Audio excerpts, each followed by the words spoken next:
Halo kelas 7. Pagi Eliana, Andradita, Jo, Devlin, Vanes. Selamat pagi, Kak. Ya, lalu ada siapa? Pagi, Bentar Kak. ya. Pagi, Kak. Ya. Afi, Husna, Naima, Enok, Gisel, Kakak ada di mana? Emiliana. Kakak ada di mana? Di Grekopet.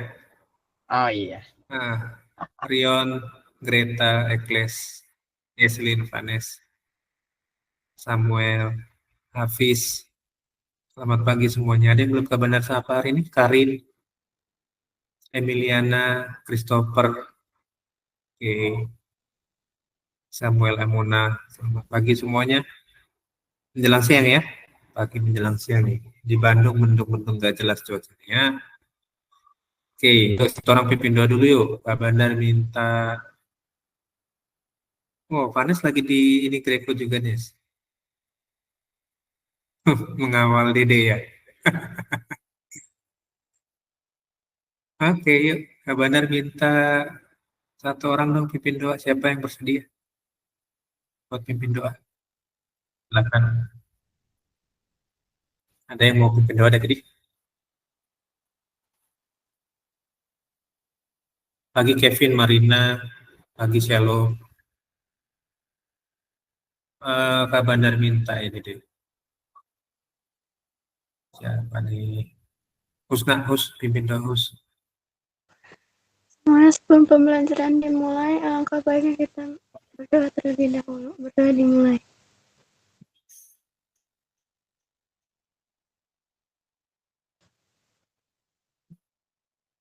Doa selesai. Oke, thank you adik-adik. Hari ini kita belajar materi baru ya di kelas semester 2 ya. Jadi Kak Bandar harap kalian bisa mempersiapkan alat tulis dan bukunya. Kalau kalian rasa penting untuk dicatat, catat. Kalau enggak, nanti dengerin lagi rekamannya atau kalaupun tertinggal ada yang mau dicatat lagi silakan ya. Oke, ya sekarang kita belajar tentang aritmatika sosial. Apa itu aritmatika sosial? Ada yang tahu apa itu aritmatika sosial? Kira-kira kita mau belajar apa sih? Belum pernah dengar, Pak. Itu pernah dengar? Oke, yang lain? Apa itu aritmatika sosial? Kok di matematika ada sosial-sosialnya, kayak pelajaran sosiologi atau PKN? Patrick pasti lagi searching di ini nih. Iya pastinya. Di Google sama di Ibu. Oke. Karin, ilmu matematika kan di kehidupan sehari-hari. Oke. Iya, Yang lain? Iya. Yang lain?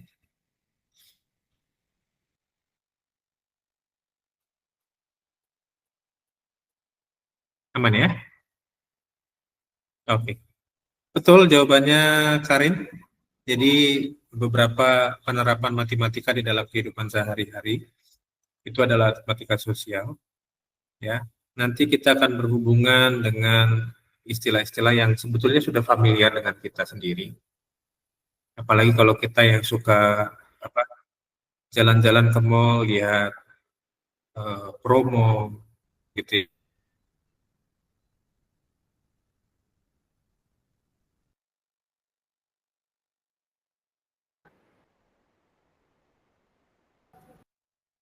Oke, sorry kabarnya.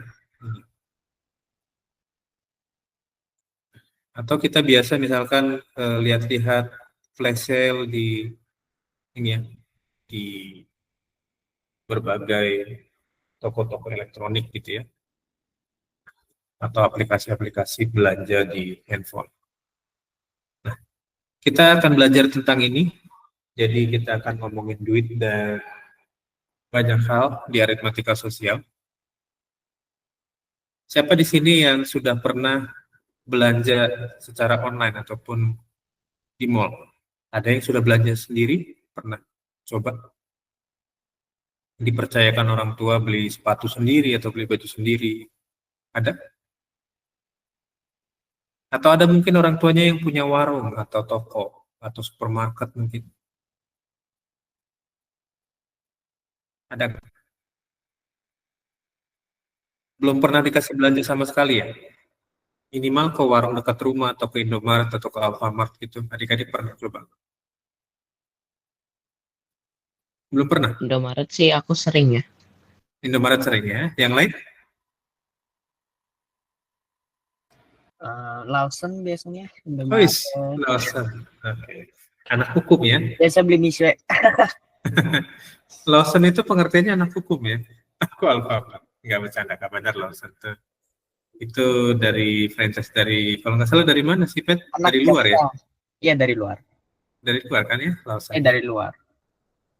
Luar Bandung, Luar negara kalau nggak salah. luar negeri. Luar negeri. Oke. Nah, kita belajar yang sekarang namanya nilai keseluruhan, nilai per unit, sama nilai sebagian. Naima gimana, Nay? Kak Bandar, Naisa masih di waiting room, katanya tolong di-admit. Mulai saya di waiting room, aduh kasihan sekali. Belum ada, kayaknya dia salah masuk link kayaknya. Mungkin Oh, iya? mungkin dia pakai link yang Senin. Oke, Gitu. bentar ya. Iya, kirim link yang baru ya, Naima. Ini sama-sama lain namanya. Naima dan Naisa. Oke, yuk. Sekarang kita belajar tentang nilai keseluruhan. Apa itu nilai keseluruhan? Nah, jadi kalau adik-adik misalkan belanja ke sebuah distributor atau ke sebuah kayak grosir gitu ya, maka kalau dia namanya toko grosir atau distributor, dia tidak pernah menjual barang secara sebagian atau per item. Kita bandar ulang itu. Kalau kalian belanja di grosir atau di tadi apa namanya distributor, adik-adik tidak pernah akan bertemu seorang distributor atau perusahaan distributor menjual sebuah produk itu bentuknya dalam sebagian atau per item. Ya, kenapa Kak? Ya, karena itu adalah konsep jual beli, gitu ya, supaya produknya laku, maka dia jualnya secara minimal per karton atau per dus, ya. Jadi misalkan kalau kalian belanja beli snack gitu ya, katakanlah snacknya beng-beng. Nah, distributor tidak pernah menjual beng-beng dalam bentuk per biji atau per item. Pasti dia sudah jual dalam bentuk satu box isi 10 misalkan, atau satu box isi 20 misalkan, gitu ya. Nangkap nggak sampai sini? Ya. Nah, kenapa Kak kira-kira kayak gitu? Itu adalah salah satu prinsip jual beli barang supaya distributor berikutnya itu mendapatkan untung juga, gitu ya. Distributor pertama dari pabrik pasti dapat untung, distributor kedua itu bisa jadi kayak Jogja Borma itu juga dapat untung, distributor ketiga mungkin bisa jadi kayak warung-warung kecil dekat rumah kalian, itu juga pasti dapat untung. Ya, Kak Bandar misalkan di sini kita beli satu kodi sarung. Satu kodi itu berapa biji sih? Atau berapa item satu kodi? 20. 20, satu kodi 20. Satu kodi 20. Ya. Oke. Nah, satu kodi sarung itu dibeli dengan harga 400.000. Ya. Oke, itu dari distributor, right? Nah, biasanya kalau kayak toko-toko di pasar baru kalau di Bandung ya. Nah, kalau kalian main ke pasar baru, mereka belinya dari distributor itu sistemnya kodi atau bisa sistemnya bal. Ya, kalau bal itu satu balnya bisa isi 100 piece gitu ya.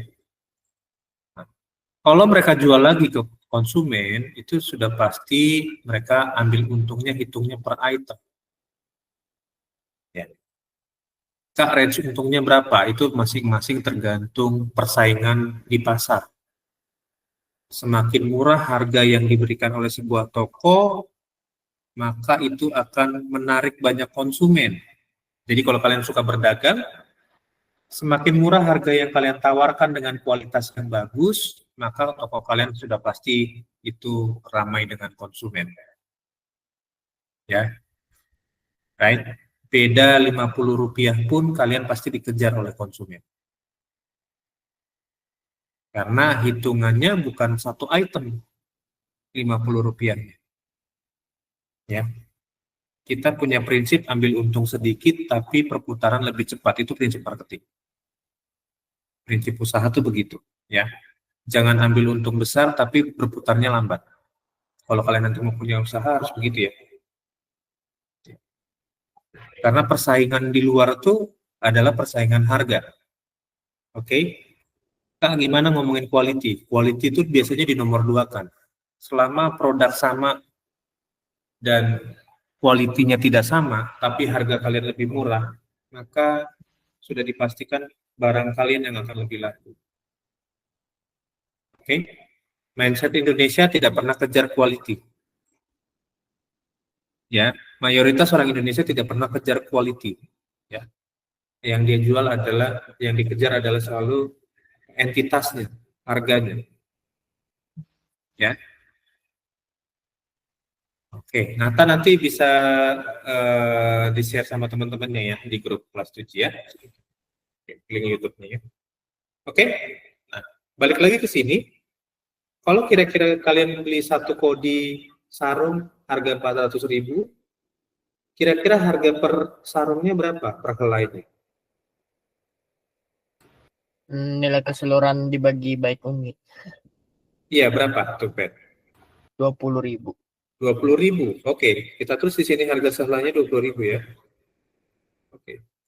Nah, berarti ini sehelainya 20.000. 20.000 per helai.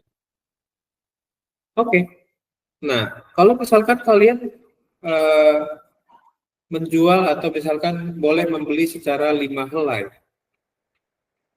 5 helai sarung. Harga berapa sih berarti? Ini kita nggak ngomongin si penjualnya ngambil untung dulu ya. Kalau kalian beli 5 helai berapa harganya? 100.000. 100.000. Oke. Right, 100.000. Rp 100.000 per 5 helai. Oke. Nah, kalau kalian beli sebiji itu disebut dengan harga per unit. Tapi kalau kalian cuma beli 5 sarung itu disebut dengan harga sebagian atau nilai sebagian. Ya. Nah, inilah pengertian dari nilai keseluruhan, nilai per item atau per unit, dan nilai sebagian. Ya, kalau kalian rasa penting dicatat, catat. Kalau misalkan kalian sudah selesai mencatat, Kak Bandar minta jempolnya, biar kita lanjut ya.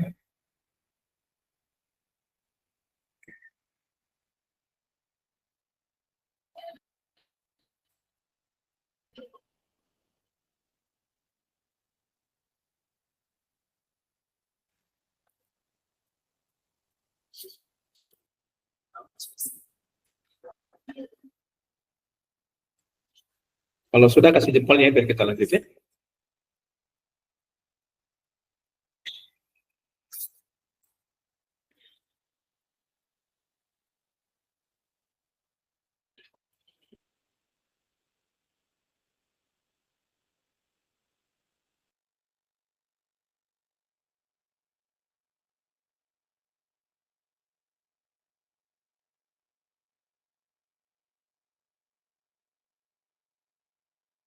Di sini aja sih. Masih mencatat kalau masih, kalau nanti kalau sudah kasih jempolnya. Jadi dia mau tapi kan nggak boleh makan makanannya kamu kasih. Oke, sekarang kita ngomongin harga jual, harga beli, dan kita akan ngomongin nanti untung atau rugi ya. Apa sih yang dikatakan untung? Seperti apa kondisi yang dikatakan untung? Apa ya? Harga penjualannya lebih banyak daripada harga pembeliannya. Oke, kira-kira dilihatnya dalam bentuk apa untungnya? Harga penjualan Dalam bentuk, ngomongin harga itu bentuknya apa? barang. Barang atau uang? Apa ya? Uang ya. Uang. Oke. Kita selama ini ngerti untung itu nominal ya. Nggak apa-apa. It's okay. Ya, memang mindsetnya begitu sih ya untung. Oke. Rugi itu kondisinya seperti apa yang lain? Yang dikatakan rugi itu kondisinya seperti apa? Gak dapet balik modalnya. Nggak balik modal, yang ada malah nombok ya, bahasa Indonesia nombok ya, benar ya? Kalian pasti kenal nggak sih istilah nombok? Ya. Nombok ya, bukan nonjok, bukan ya, nombok. Gimana Nom? Kenal? Masih tahu istilah nombok? Enggak Pak, itu kepencet tadi. Oke. Oke. Jadi kondisi untung itu selalu diibaratkan kita punya take profit gitu ya. Kita ngambil ada kelebihan uang yang kita ambil dari sebuah transaksi jual beli gitu ya. Nah, Sahabat punya satu ilustrasi di sini. Ada pedagang buku, dia jual buku ke koperasi sekolah, harganya 35.000 per buku.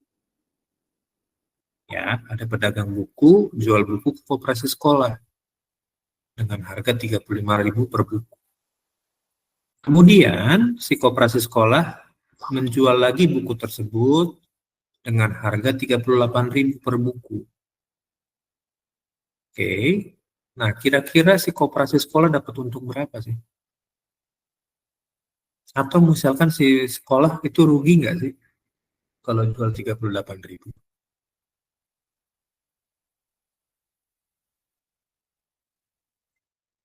Ini koperasinya untung atau rugi?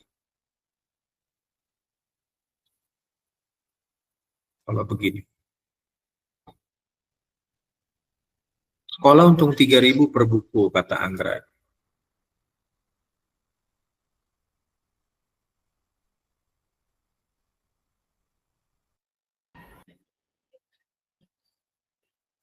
Oke? Dikatakan untung kalau harga penjualannya lebih tinggi dari harga pembelian ya. Di koperasi kan menjual dengan harga 38.000 per buku. Dia beli dari pedagang buku 35.000 per buku. Jadi ada untung 3.000 rupiah. Ya. Dikatakan rugi kalau harga pembeliannya lebih kecil dibanding harga penjualan.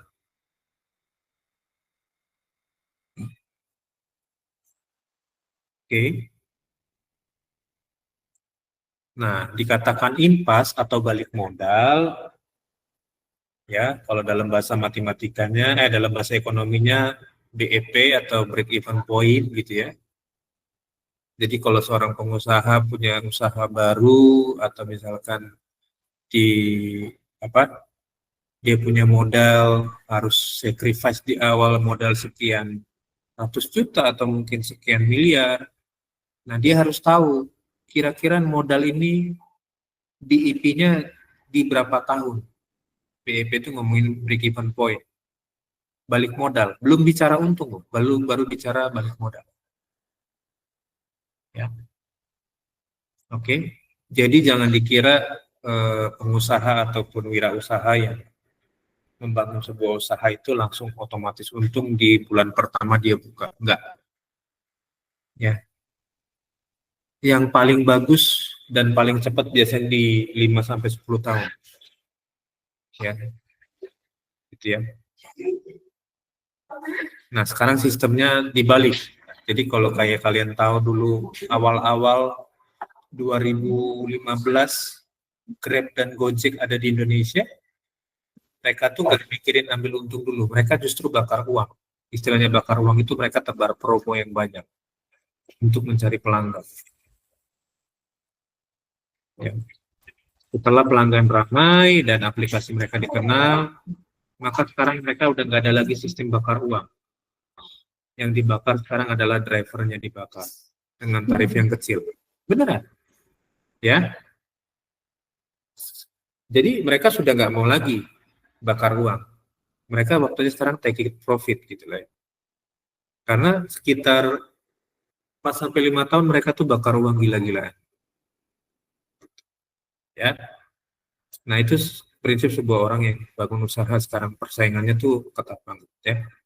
Sampai harus bakar uang dulu. Uang yang dibakar dari mana, Kak? Dari investor. Tergantung investornya kuat apa enggak uang. Ya, oke. Betul, marketing awalnya harus menderita dulu, nggak ada marketing yang enak, Kak. Nanti kalau sudah banyak kliennya, baru itu enak, repeat ordernya. Nah, cara jaga konsumen kan kita harus servisnya lebih bagus dibanding yang lain. Ya, gitu ya. Jadi kalau servis kalian jelek, ya orang lari.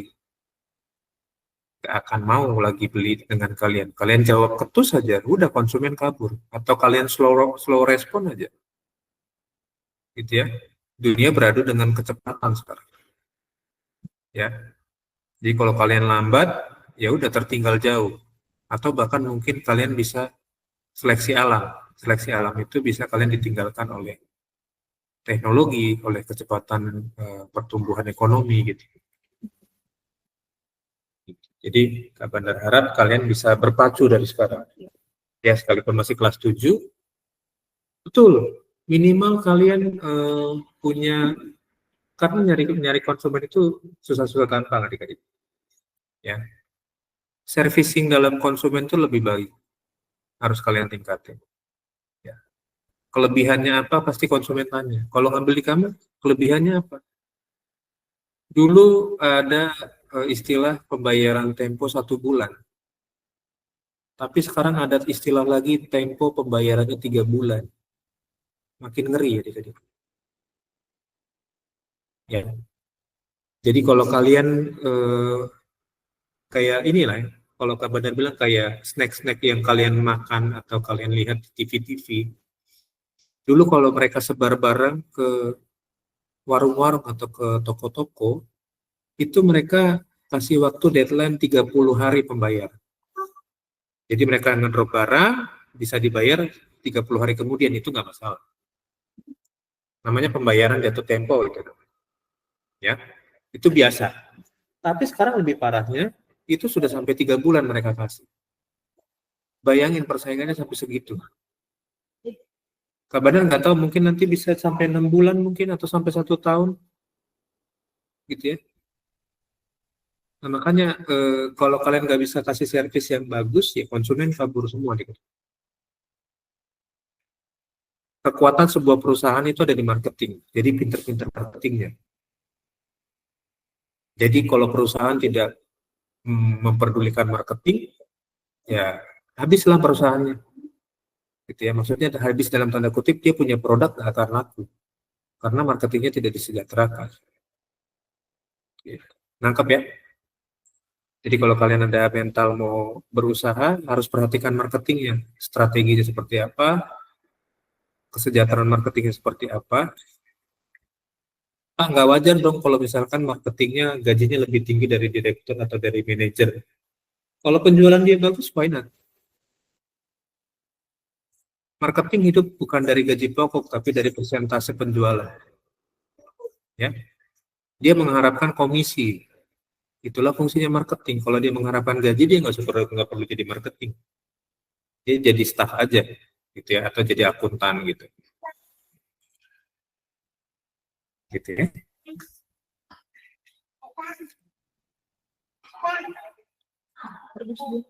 Oke ya. Oke.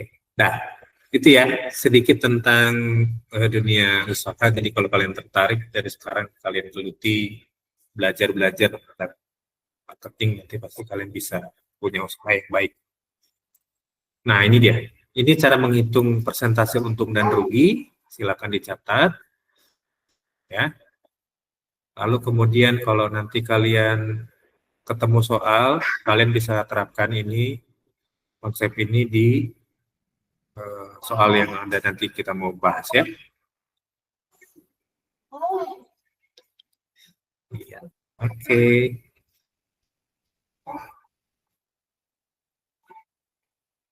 Kalau sudah selesai dicatat, kasih jempolnya.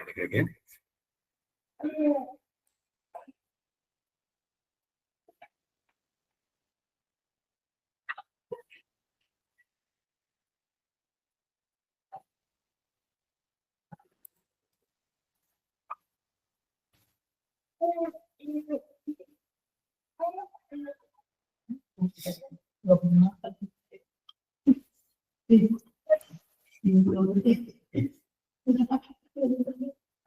Sudah?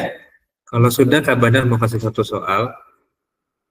Kalau sempat kita selesaikan hari ini, kita selesaikan. Soalnya agak panjang, perlu ketelitian.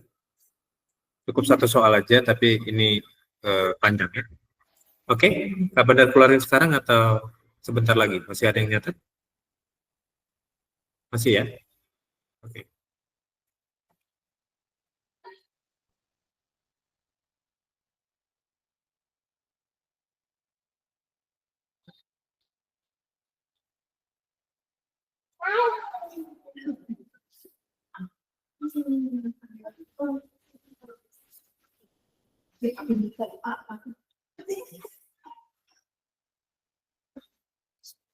Ya, ya, lanjut ya. Kak Badar keluarin soalnya. Perhatikan soal untuk nomor 2 aja ya, gak usah yang lainnya. Nomor 2 aja. Oke. Jadi Pak Alimin, atau ini bentar Kak Badar kopi bentar ya, biar lebih jelas, biar lebih gede. Kak Badar kopi dulu bentar.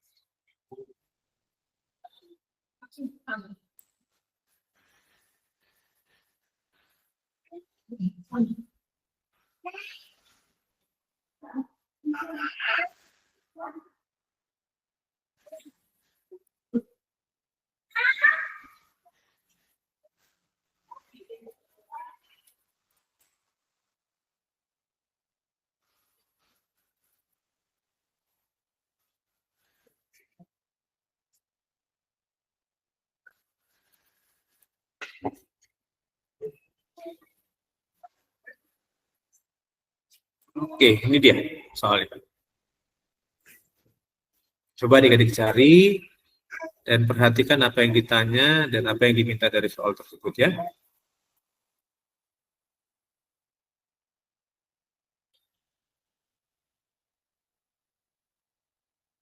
Kak Bandar harap lebih teliti, karena kalau kalian tidak teliti, kalian pasti terjebak dengan apa yang ada di soal.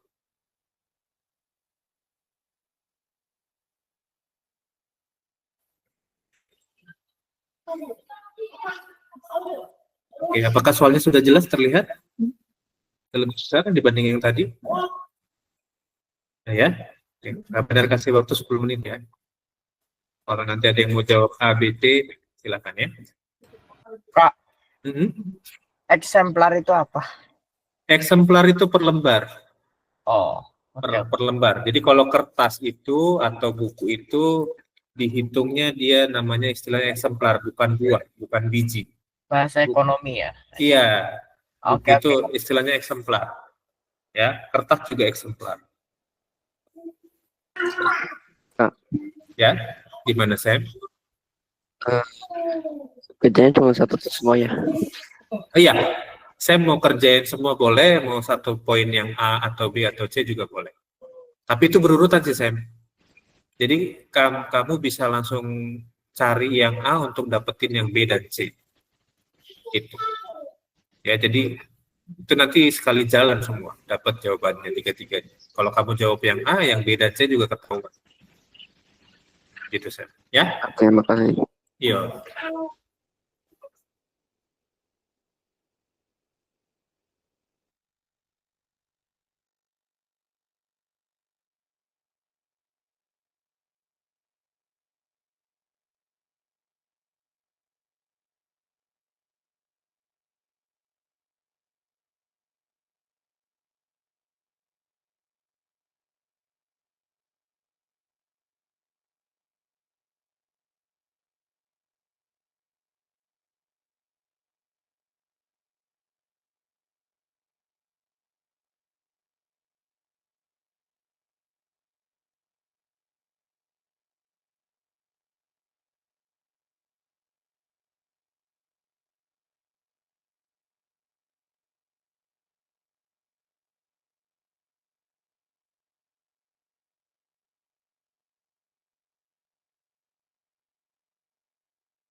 pelan-pelan aja Enok baca soal.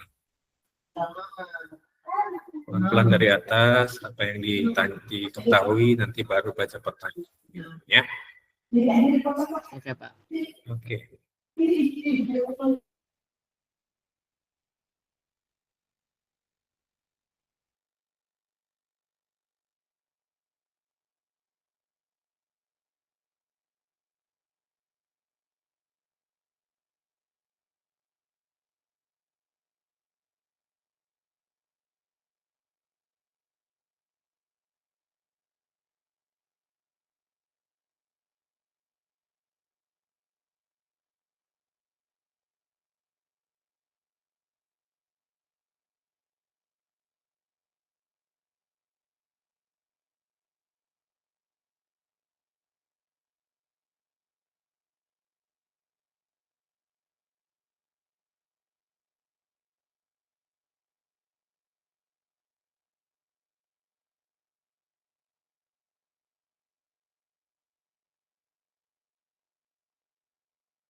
Oke, kalau nanti kira-kira bingung, ini buat tugas hari Senin ya. Oke, kalau biar nggak buru-buru, silakan screenshot dulu aja atau catat dulu soalnya, biar nggak salah. Ya, benar kasih kesempatan buat adik-adik screenshot atau foto atau catat dulu. Nanti hari Senin kita bahas ya. Nggak usah dikumpulin, ke kabanan nggak usah, pegang aja catatannya, nanti kita bahas hari Senin ya. Oke, kalau sudah difoto, dicatat, iya nggak apa-apa. Nanti hari Senin kita bahas ya, adik-adik ya, kelas 7 ya. Yuk, kita absen ya.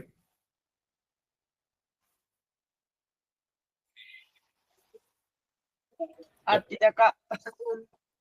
Kenapa, Pet? Lupa screenshot. Ah, belum. Ya udah, kabanan share lagi bentar. Nanti tak kirim aja. Oh iya, dikirim. Di grup kelas 7 ya. Ya, makasih. Oke, thank you. Yo, 3, 2, siapa lagi mau open cam nih? Yuk, semester 2 kita open cam ya adik-adik ya. 3, 2, 1. Oke, thank you adik-adik kelas 7. Sampai ketemu lagi hari Senin ya. Jangan lupa ada tugas hari Senin ya. Bye-bye. Terima kasih, Pak. Terima sama-sama. Oke, ya. Terima kasih, Pak. Terima kasih. Terima kasih, Pak. Ya.